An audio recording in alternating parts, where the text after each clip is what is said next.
25 जुलाई 2024 मुंबई। एक 38 साल का बंदा अपनी कार से अटल ब्रिज तक जाता है और वहां से अपनी कार छोड़कर ब्रिज से नीचे कूद जाता है। वजह थी, कुछ समय पहले उसकी नौकरी चली गई थी, जिसकी वजह से वो अपनी होम लोन और कार लोन की ईएमआई पे नहीं कर पा रहा था और अपने घर के खर्चे भी नहीं उठा पा रहा था। 21 सितंबर 2024 गुजरात, एक ज्वेलर्स की फैमिली के 9 मेंबर्स ने एक साथ पेस्टिसाइड पी लिया, जिसमें एक 8 साल का बच्चा और एक 67 साल की औरत भी शामिल थी। हुआ कुछ यूं था कि इस ज्वेलर्स ने एक साल पहले मुंबई के दो लोगों को 3 किलो सोने की ज्वेलरी बेची थी, जिसके पैसे एक साल बाद यानी कि अभी मिलने थे। तो वो पैसे नहीं मिल पाए, वो लोग वो पैसे दे नहीं पाए, जिसकी वजह से इनके ऊपर बहुत सारा फाइनेंशियल बर्डन आ गया, फाइनेंशियल क्राइसिस आ गई, जिसकी वजह से इन्होंने एक गलत कदम उठा लिया। हालांकि फैमिली के सारे मेंबर्स अभी सेफ हैं। इन दोनों केसेस में दो चीजें कॉमन है, पहला पैसा और दूसरा लोन। जाहिर सी बात है कि इन दोनों ने ही अपने सभी जानने वालों के सामने हाथ फैलाए होंगे कि हमें इतनी बड़ी इमरजेंसी आन पड़ी है, हमें पैसे दे दो, हमें पैसों की हेल्प कर दो, हम अपनी इमरजेंसी से निकलने के बाद आपके पैसे वापस कर देंगे। सारे हथकंडे अपना लिए होंगे। जब सारे रास्ते इन्हें बंद हो गए होंगे, कहीं से कोई मदद नहीं मिली होगी, तब जाके इन्होंने गलत रास्ते पर जाने का फैसला किया होगा। दोस्तों, बुरा वक्त कभी किसी को बताकर नहीं आता है।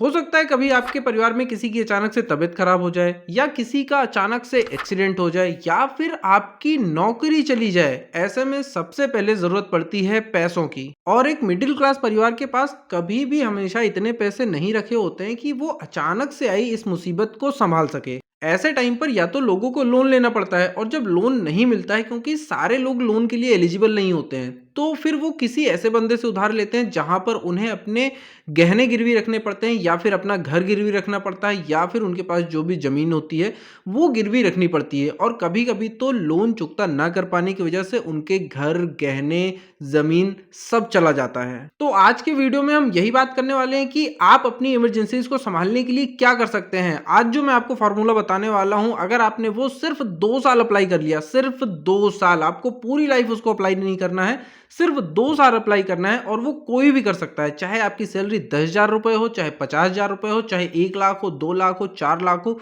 कोई फर्क नहीं पड़ता है। ये सबके ऊपर अप्लाई होता है। और अगर आपने इसको सिर्फ 2 साल ही अप्लाई कर लिया, पैसों के लिए आपको किसी के सामने हाथ नहीं फैलाना पड़ेगा अगर आपने इस फॉर्मूले को अप्लाई कर दिया। तो चलिए वीडियो को शुरू करते हैं, क्योंकि जानकारी जरूरी है।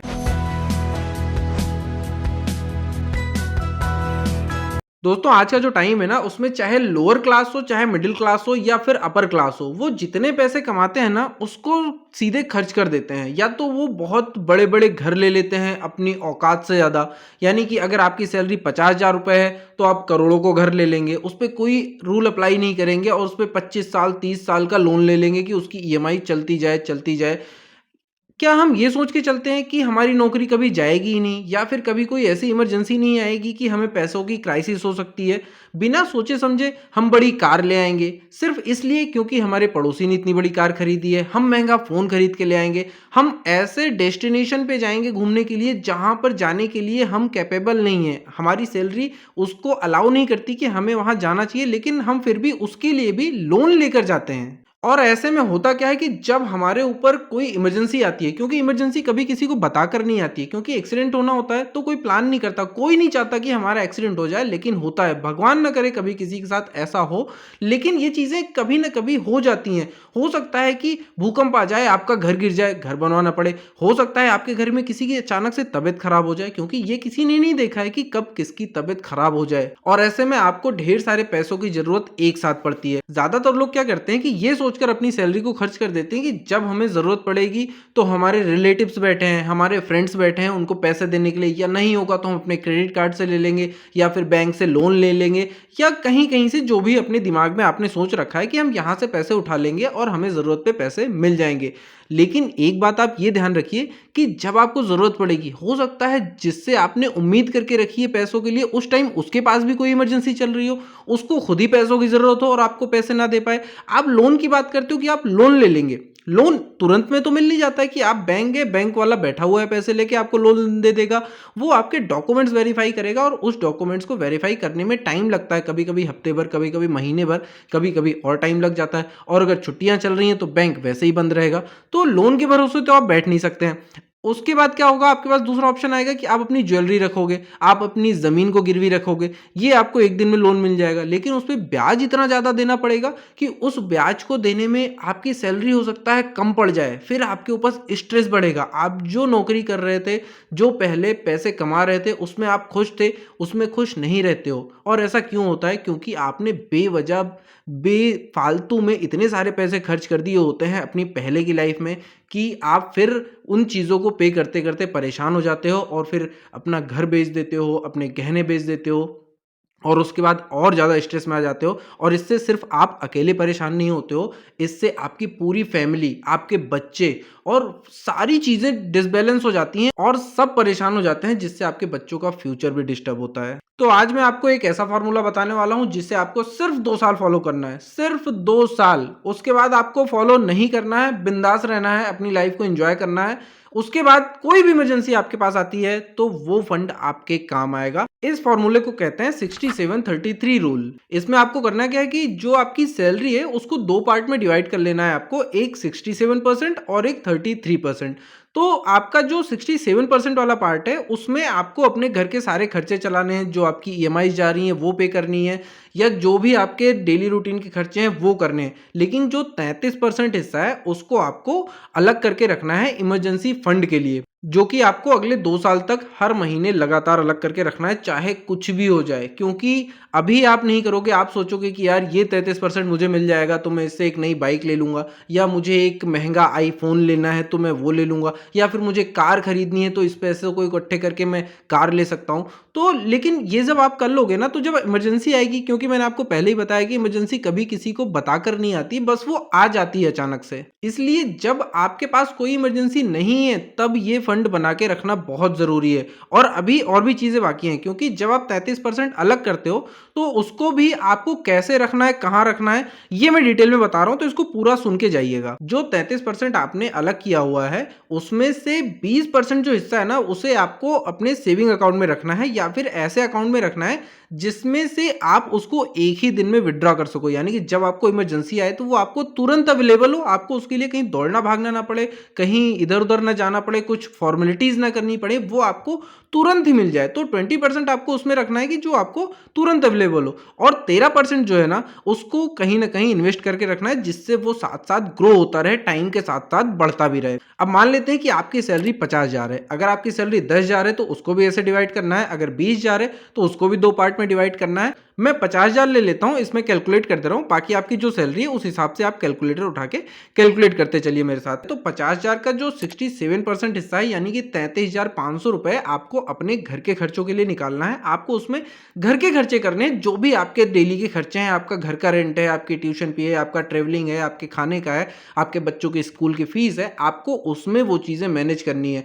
लेकिन उसके बाद जो 33% बच रहा है, यानी कि 16,500 रुपए, उसमें से 20% आपको किसी सेविंग अकाउंट में रखना है, या किसी भी ऐसे अकाउंट में जिसमें कि वो पैसा सेफ रहे और आप जब चाहो उसको निकाल सको। आपको जैसे आज जरूरत है तो वो आज के आज आपके पास अवेलेबल हो जाए, ऐसे अकाउंट में उसको रखना है। और उस अकाउंट से आपको खर्चे नहीं करने हैं। एक अलग से अकाउंट खुलवा लीजिए, अपना खुलवा लीजिए, वाइफ का या बच्चों का, किसी का भी, जिसमें से आपको खर्चे नहीं गए, जिसमें सिर्फ और सिर्फ इमरजेंसी फंड रखा होना चाहिए। तो आप 10,000 रुपए, जो कि 20% होता है, 10,000 रुपए आप उस अकाउंट में जमा करते जाएंगे। बाकी जो 13% बच रहा है, यानी कि 6,500 रुपए, उसे आप म्यूचुअल फंड में जमा कर सकते हैं, लार्ज कैप में। और लार्ज कैप में आपको सालाना लगभग 15% का रिटर्न मिलता है, जो कि पिछले रिकॉर्ड है 10 साल के रिकॉर्ड उससे है, जो 15% के ऊपर ही मिलता है। क्योंकि ये शेयर मार्केट से कनेक्टेड होता है तो इसमें जो रिटर्न होता है वो ऊपर नीचे होता रहता है। लेकिन अभी तक पिछले 10 सालों का जो रिकॉर्ड है उसमें इसने 15% से ज़्यादा का ही रिटर्न दिया है, तो हम मिनिमम ले लेते हैं 15%। तो ऐसे में जब अपनी सैलरी का 13%, यानी कि 6,500 रुपए आप म्यूचुअल फंड लार्ज कैप में डालते हो और उस पर 15% का रिटर्न मिलता है, तो 2 साल के बाद आपके पास लगभग 1,82,880 रुपए इकट्ठे हो जाते हैं। यानी कि वो पैसे ग्रो कर चुके होते हैं, बढ़ चुके होते हैं।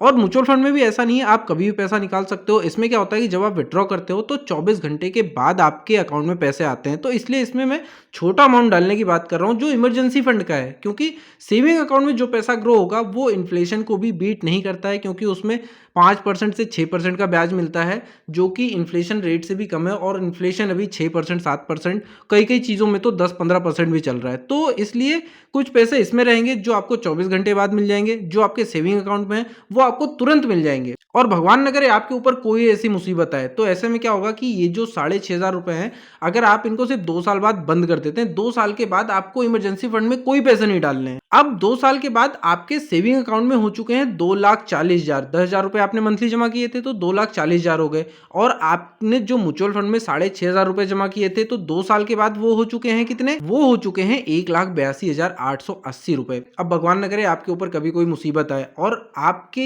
ये जो पैसे हैं म्यूचुअल फंड में वो अगले 10 साल तक रखे रह जाते हैं। उसी म्यूचुअल फंड में 10 साल तक आपकी फैमिली हंसी खुशी चल रही है। तो 10 साल के बाद ये 1,82,000 रुपए जो है उस पे सालाना इंटरेस्ट भी मिलता रहेगा, वो कंपाउंड भी होता रहेगा। ऐसे में 10 साल के बाद आपके पास 7,40,000 रुपए हो जाएंगे। अब मान लेते हैं कि अभी भी आपके पास कोई इमरजेंसी नहीं आई है, आपके पास इमरजेंसी नहीं आई, आपके पैसे बढ़ गए। इसका मतलब ये नहीं कि आप उसको निकाल के खर्च कर लो, उसको हमेशा उसमें रहने दो जब तक बहुत ज़्यादा ज़रूरत नहीं होती है, क्योंकि बाकी इन्वेस्टमेंट भी आपको करनी है। ये सिर्फ आपने 2 साल किया, 2 साल के बाद आपको इसमें कोई इन्वेस्टमेंट नहीं करनी है। 2 साल के बाद आपकी पूरी 100% सैलरी आपके पास बचेगी।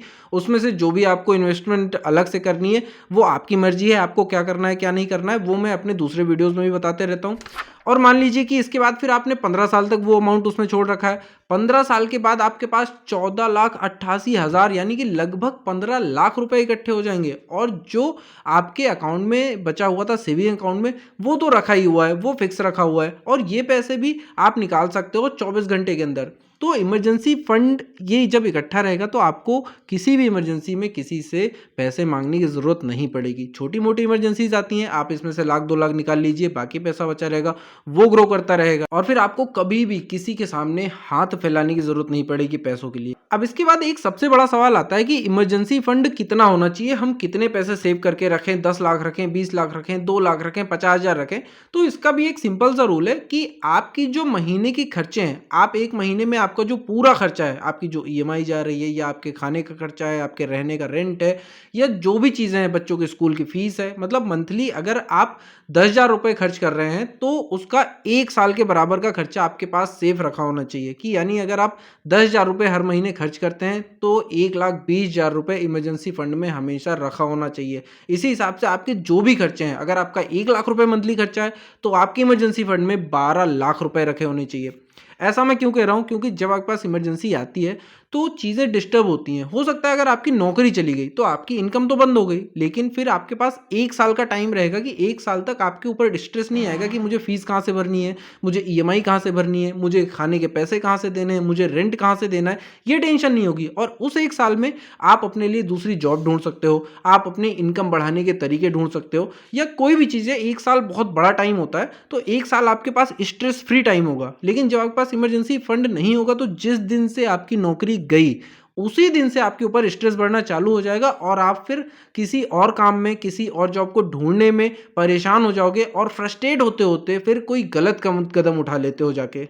इसलिए हमेशा इस चीज़ को फॉलो करें। सिर्फ 2 साल अपनी सैलरीज में से 33% को बचाएं और 33% को भी 2 पार्ट में डिवाइड कर दें, 20% और 13%, और उसको 13% जो है म्यूचुअल फंड में कर दें, 20% सेविंग में कर दें, जिससे आपको भी टेंशन नहीं हो और वो पैसे ग्रो भी करते रहें, जिससे आगे इन्फ्लेशन भी एडजस्ट होता रहे। तो आपको कोई टेंशन लेने की ज़रूरत बिल्कुल भी नहीं है। तो दोस्तों वीडियो आपको कैसी लगी ये कमेंट करके ज़रूर बताएं, और अगर इसमें कुछ समझ में नहीं आया हो तो वो भी लिख के बताएं, मैं आपको जवाब ज़रूर दूंगा। रिप्लाई मैं सभी के कमेंट का करता हूं, तो आपके कमेंट का भी रिप्लाई ज़रूर करूंगा। इस वीडियो को सभी को शेयर कीजिए, क्योंकि आज के टाइम पर सबको इसकी ज़रूरत है यार। मैंने अपने आसपास लोगों को भी देखा है कि किसी के पास इमरजेंसी फंड नहीं होता है। कभी किसी को अगर 10-20 हज़ार की भी ज़रूरत पड़ जाती है ना, तो वो भी उनको या तो क्रेडिट कार्ड से लोन लेना पड़ता है या फिर अपने दोस्तों से और पड़ोसियों से लोन लेना पड़ता है। तो ये पैसे माँगते फिरते हैं और भाई जब आपके पास बड़ी मुसीबत आ जाती है ना, तो लोग आपको पैसे देने से भी कतराते हैं। उन्हें लगता है कि क्या पता मैं इसको पैसे दूँ और ये डूब जाए, ये मुझे पैसे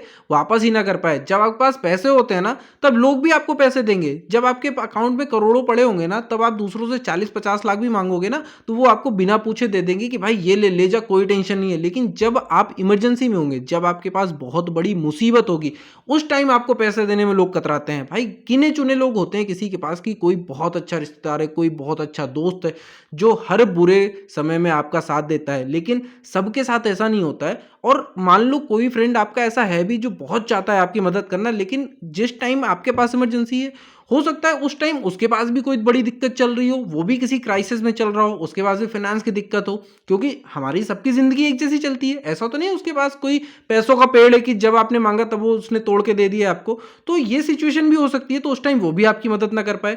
इसलिए हमारे पास इमरजेंसी फंड होना बहुत ज़रूरी है कि हमें किसी भी सिचुएशन में, किसी भी इमरजेंसी में किसी के सामने हाथ ना फैलाने पड़े। तो दोस्तों, इस वीडियो अगर सही लगी हो तो इसको एक लाइक कर दीजिएगा और सब्सक्राइब नहीं किया तो सब्सक्राइब कर लीजिएगा, क्योंकि यहाँ पर आपको जेन्युइन नॉलेज मिलती है और हमेशा मिलती रहेगी। शेयर कीजिए सभी को, क्योंकि जानकारी ज़रूरी है। फिर मिलते हैं एक नए वीडियो में, तब तक के लिए जय हिंद, जय भारत।